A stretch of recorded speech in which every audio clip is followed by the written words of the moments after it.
On this week's edition of New York Now, Governor Kathy Hochul apologizes to families of nursing home residents, while her administration gets a legal setback for one of the state's vaccine mandates. Michael Gormley from Newsday and Anna Gronwald from Politico join me on that and more. Then, New York's farms are in limbo as the state considers a major change to how farm workers are paid. It's a balance of the economy and equity. That story's coming up. And later, lawmakers were in Albany this week to hear testimony on another criminal justice measure. Daryl Camp has details. I'm Dan Clark, and this is New York Now. Today, the Senate majority will pass legislation. I will fight like hell for you every single day, like I've always done and always will. Passing these bills on the floor, making yet another stand. Welcome to this week's edition of New York Now. I'm Dan Clark. As of this week, more than 14,000 nursing home residents have died from COVID-19 in New York. And we only know that because the state was forced to publish the true death toll earlier this year.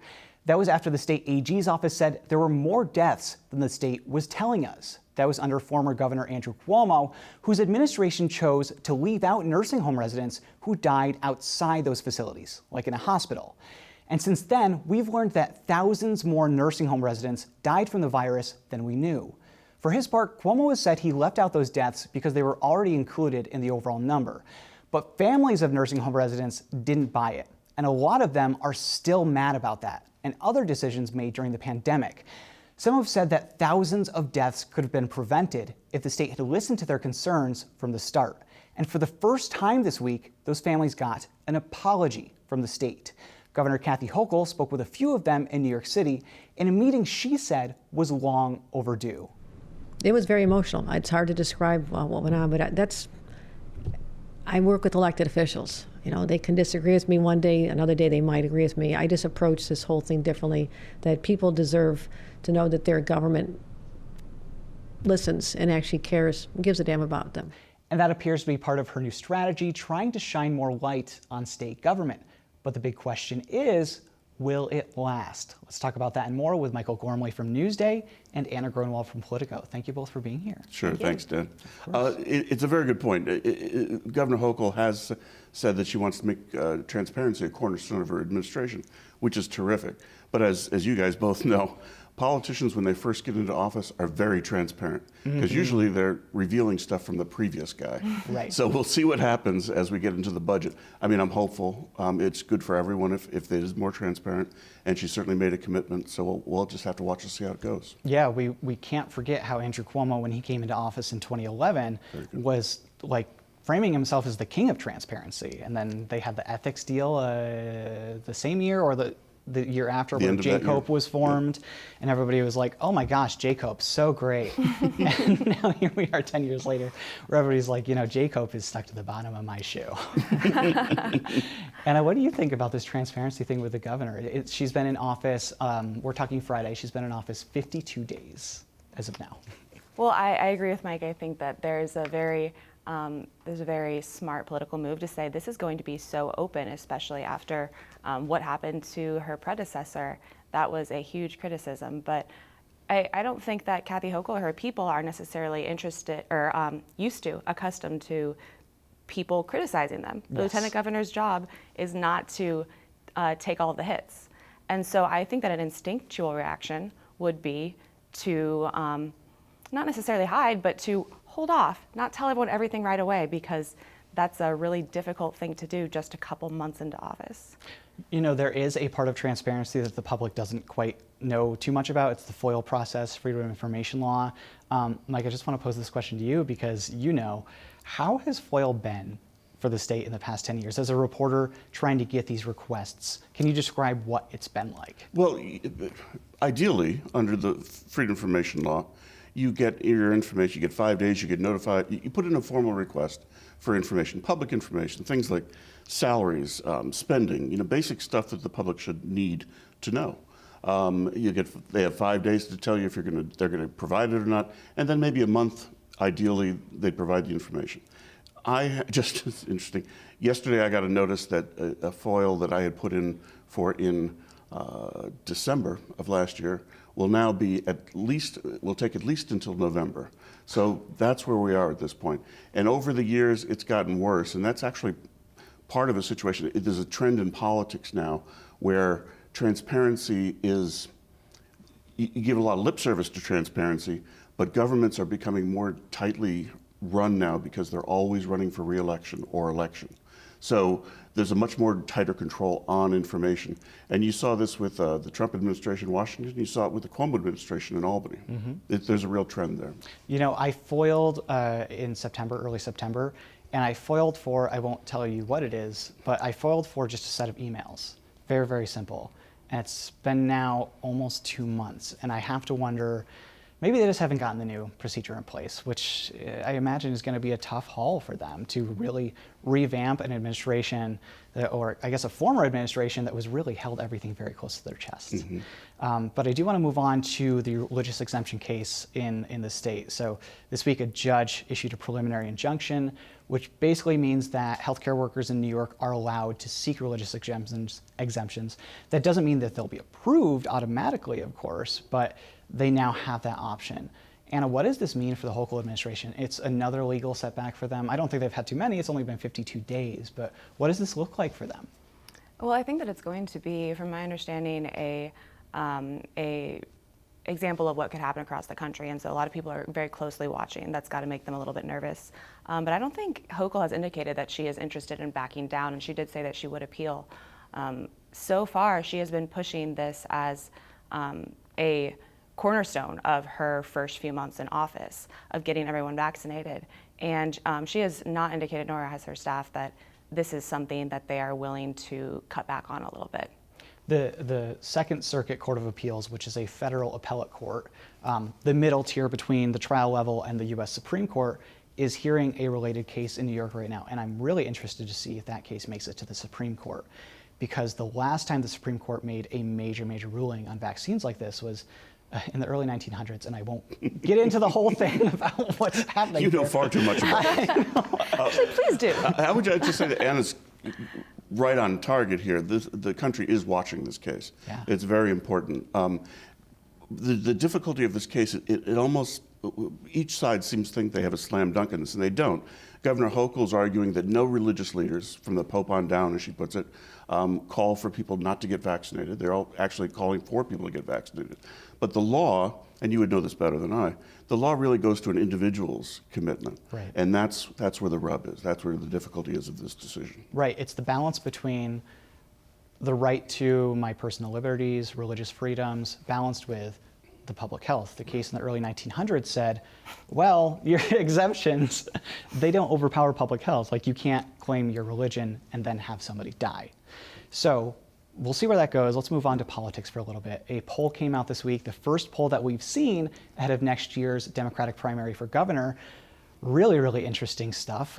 They compared if Hochul runs compared to Attorney General Letitia James and New York City Public Advocate Jumaane Williams and former Governor Andrew Cuomo.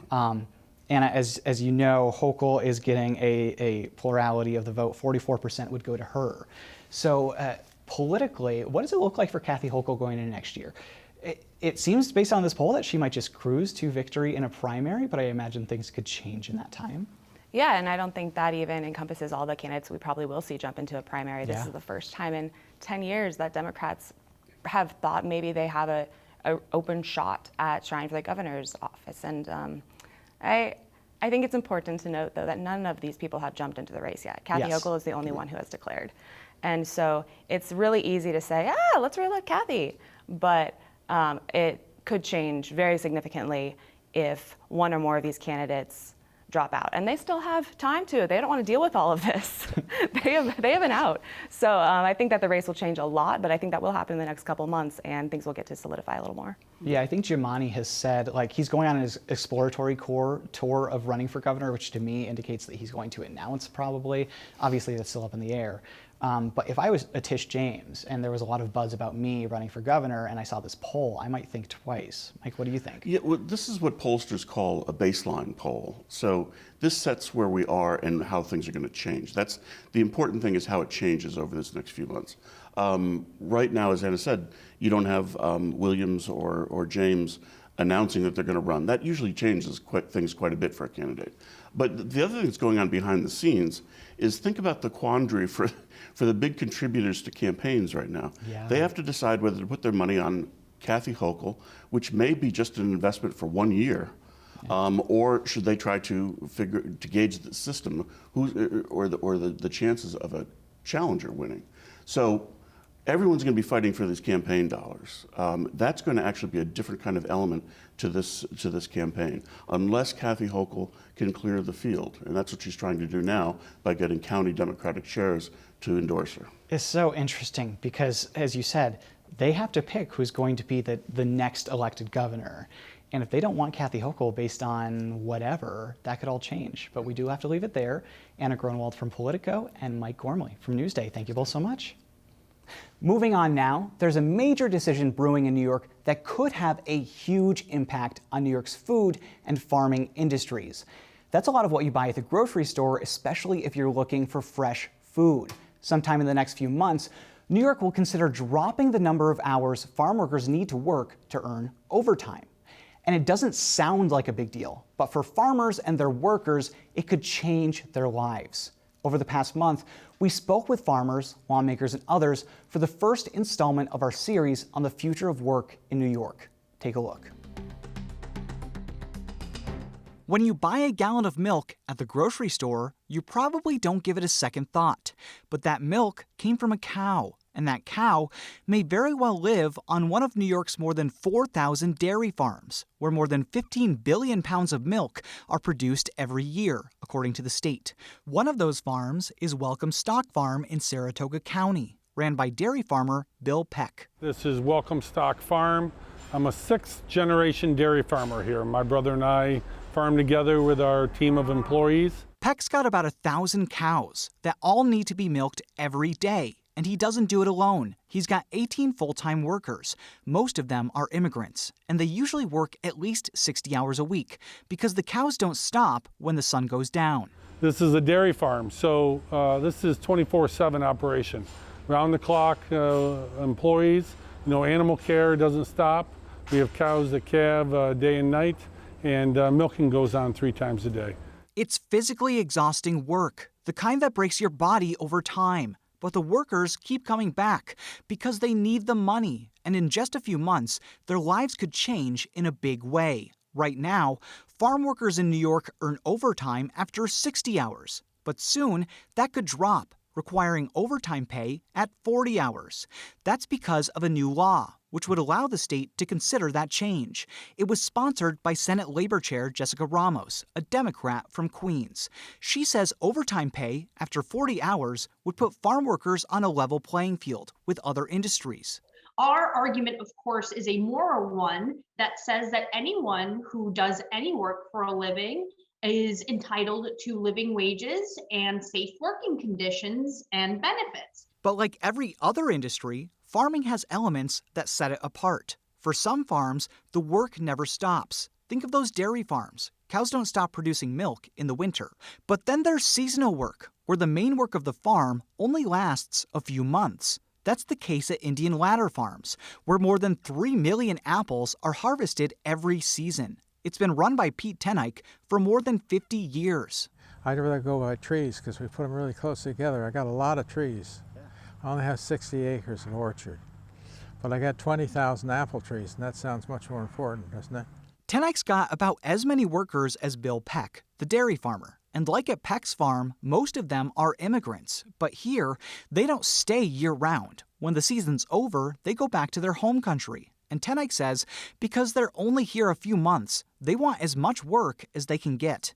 They're making about $17.50 an hour, the average farm worker is on the farm now. I don't think that's too bad. I think we're in the ballpark.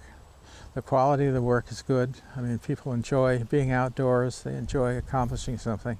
Workers on the farm average about 70 hours a week, Tenike says. So he's already paying about 10 hours of overtime per worker per week.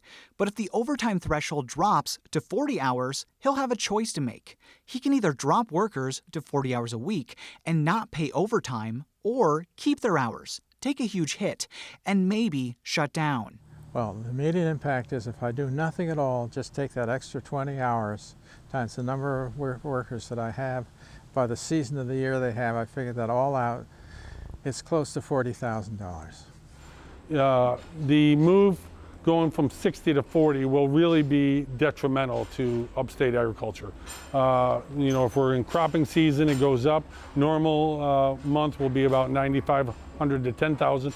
Extra pay just in overtime if I were to do that. And there are ways to get around that, but none of them are good. Farmers could downsize their farm, but that means less revenue. And they could cap their workers at 40 hours a week, but farmers say that would backfire. If those workers want more hours, and many do, they could find that work somewhere else. The foreign-born ones particularly are sending money back to their home countries. And so if I limit them 40 hours, they leave. They're going to go to Ohio, Pennsylvania, Michigan, Wisconsin, where they don't have these limitations, they make more money. If they can go someplace where they can go and work and take home some wages, because this is their cash wages for the year, they're going to do it. And even if those workers decide to stay, farmers would have to hire more. And that's not always easy. Locals usually don't want those jobs, and the immigrant workforce is shrinking. Richard Stupp from Cornell is an expert on those trends. We, as a national policy, really tightened up the border. So that changed things. That is a limited pool of people. There used to be immigrants lining up at farms to find jobs. That no longer happens. And like other industries, costs have gone up for farmers. Equipment breaks down, and new technology is expensive. But at the same time, farmers can't always make more money. For one, some prices are set by the government. And for two, farmers have to stay competitive. With many farms in the past decades. A lot of food prices at the farm level have remained stable. And so farms operate on very narrow margins and have to operate very competitively with farmers in other states and increasingly with farmers in other countries. That's all to say that the business of farming isn't always flexible. But in this case, supporters of lowering the overtime threshold for farm workers say it should be. No other industry in the state sets overtime at 60 hours, and they say farming shouldn't either. Mario Salento is the president of the New York State AFL-CIO, and he says farm workers should have the same opportunity for overtime pay as everyone else. What we're talking about here are workers being treated equally. In other words, farm workers having the same rights as every other worker in the state, right? Other workers have a 40-hour overtime level. Farm workers should have the same. And along with having the same benefits at work, supporters say farm workers deserve the same quality of life as everyone else. That's why Ramos, the Senate labor chair, says farm workers deserve a choice in how much they work. If you think back to why the labor movement fought and won a 40-hour work week, it's because we fundamentally believe that humans, if we're going to have to work for 8 hours, then we should have 8 hours of sleep and we should have 8 hours of leisure to do as we please. It comes from a mentality, a philosophy of health and safety for the worker. As for farm workers themselves, they're mixed on the issue. Some, like seasonal workers, are worried their hours will be cut if the overtime threshold goes down. That means less money to take home. But others say 60 hours is too much without some added benefit, especially when you're trying to build a life here. When the state was holding hearings on this same issue last year, Brisein Vasquez, a dairy farm worker, said money couldn't replace time with his family. It's a heavy job, difficult. Waking up every morning at 4 o'clock in the morning is very difficult. And at night, get out of work tired. And I agree to reduce the threshold from 60 to 40 hours. It would be very good for us, for those of us who have our families here, so that we can share with our families. And for some, it's also an issue of health and safety. Emma Krejci is with the Workers' Justice Center of New York, which does advocacy and legal work for farm workers. And she says that because farming is such a physically demanding job, working 60 hours with no added benefit isn't good for anyone. This is very physically demanding work. So when workers are fatigued, they're more likely to have accidents, to get injured, and they're more likely to die. People do not want that for themselves. But Krejci says it's also about equity between workers. For many farm workers, there's a different dynamic between them and their boss compared to other industries. If they're immigrants and they push back, that can be their entire future on the line if their boss retaliates. So you're beholden to your employer in a way that disincentivizes any kind of labor organizing, disincentivizes filing complaints, much less filing lawsuits, because you simply won't be invited back.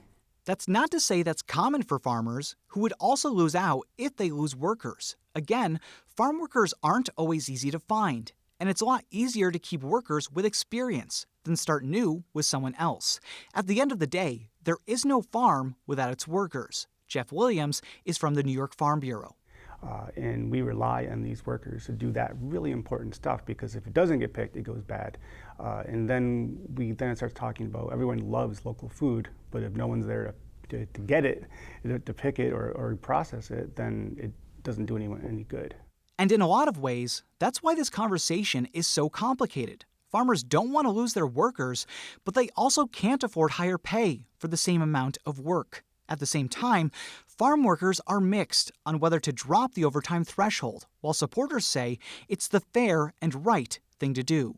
Assembly Food and Ag Chair Donna Lupardo, a Democrat from the Southern Tier, is right there in the middle. She says it's the right path forward, just not right now. I think the way I generally look at this is, in the ideal world, we would definitely want to lower this threshold. I think everyone realizes how important it is to pay people for the work that they do. But we're hoping that in the middle of a pandemic, people will understand that what could happen in the long run is people may very well lose their jobs in the process, and we might lose vital farms as well. And those who support lowering the overtime threshold for farm workers realize that. Even Salento, who's not one to budge on workers' rights, says it would have to be in a way that doesn't break farmers. We're not opposed to a phase-in. We want to make this something that the farm owners can live with, but also eventually gets us on a path to complete and utter fairness for the workers who are out there every single day. And Ramos, the Senate Labor Chair, says if it does happen, there needs to be a clear path to get there, but with safeguards and relief for farms already struggling to get by. The truth is that our farmers are going through a difficult time as well, unfortunately, and we can do more to help them. But what we would like to see from the wage board is a move in that direction and a pathway, hopefully with milestones, so that the workers can see the light at the end of the tunnel. And the wage board is set to meet sometime later this year to make a final decision on the overtime threshold for farm workers. So we'll keep you posted on that.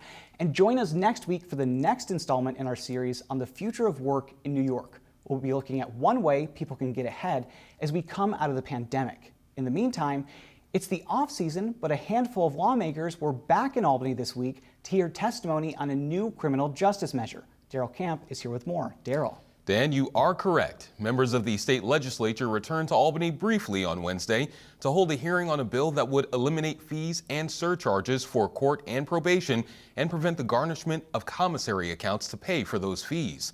That measure is commonly called the End Predatory Court Fees Act and is sponsored in the state Senate by Julia Salazar, a Democrat from Brooklyn. We know that the vast majority of people who go through the criminal court system in New York State are lower income individuals. The vast majority are communities of color, or from communities of color.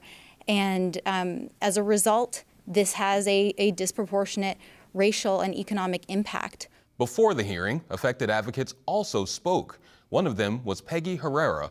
Herrera said her son, Justin, had an anxiety attack about 2 years ago that required an emergency response. But after he calmed down, she said police insisted that he be removed from their home. Herrera said she tried to prevent that, which led to her arrest. The cumulative court fees and bail payments now total over $12,000, including court fees in excess of $200 for every conviction, as well as youthful offender fees and fees for traffic violations. These fees affect my son's credit, as well as his ability to work consistently. However, those bills face some opposition. Senator Tom O'Mara, a Republican from Chemung County who opposes that bill, said those fees help fund the court system as well as important programs. Stop DWI program is fully funded by fines levied for criminal convictions for driving while intoxicated. We need to ensure that these types of programs can continue for the safety of the public at large.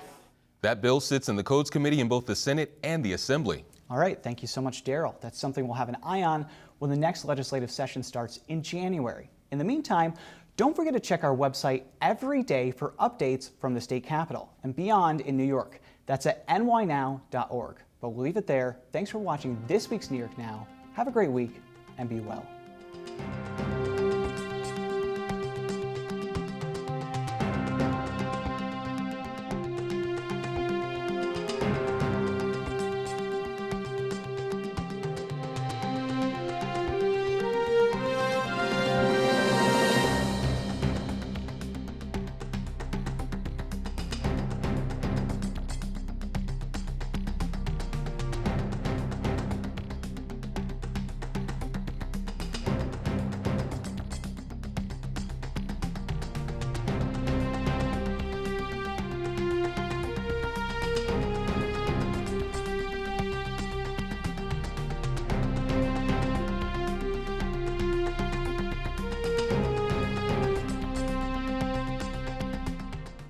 Funding for New York Now is provided by WNET And by the Dominic Ferrioli Foundation.